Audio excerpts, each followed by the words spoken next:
Paul McCartney, one of the most celebrated musical legends of all time, is now 83 years old, and the way he lives today is a bittersweet and heartbreaking reminder of how even the brightest stars cannot escape the passage of time. For decades, he wasn't just a Beatle, he was a cultural icon, a voice of hope, joy, and love whose timeless melodies helped define entire generations. And songs like Yesterday and Hey Jude weren't simply tunes on the radio but pieces of living history that shaped the sound of the 20th century. Yet now fans who grew up idolizing him are left saddened by the reality of his twilight years.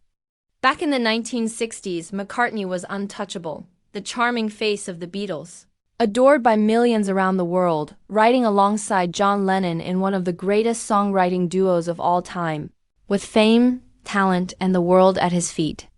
And even after the Beatles ended, his brilliance didn't fade. He led Wings, embarked on a remarkable solo career, toured across continents, and continued proving that his genius could never be confined to just one band.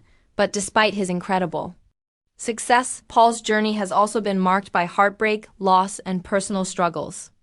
Perhaps the most devastating blow came in 1998 with the death of his beloved wife Linda, who had been his partner in every sense, his muse, his creative collaborator. His anchor through the madness of fame, and her loss left Paul deeply vulnerable, forever changing the man who once seemed larger than life.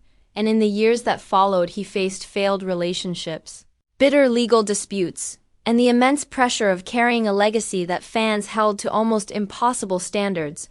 And now, at 83, he lives a life far removed from the frenzied spotlight of his youth.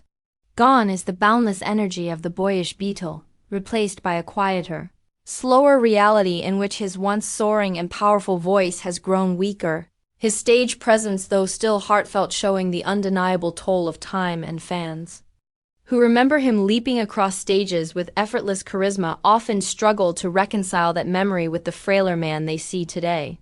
His interviews delivered in a softer voice, his movements more careful and measured, and even Paul himself has admitted that age has taken its toll. From his declining vocal range to the physical exhaustion of years spent touring and performing, and while he still remains musically active, every appearance reminds audiences that the endless youth once embodied by the Beatles has given way to the inevitability of age. Yet beyond the sadness lies a profound truth, because even though Paul McCartney may no longer live with the same energy he once had, his legacy remains eternal, his songs continuing to echo with vitality, reminding the world that while time can dim the body, it can never silence the music. And at 83, he stands as both a living legend and a poignant reminder of life's fragile beauty. And though his present may seem quieter, even lonely compared to the whirlwind of his past, through his melodies, Paul McCartney will always live forever in the hearts of millions.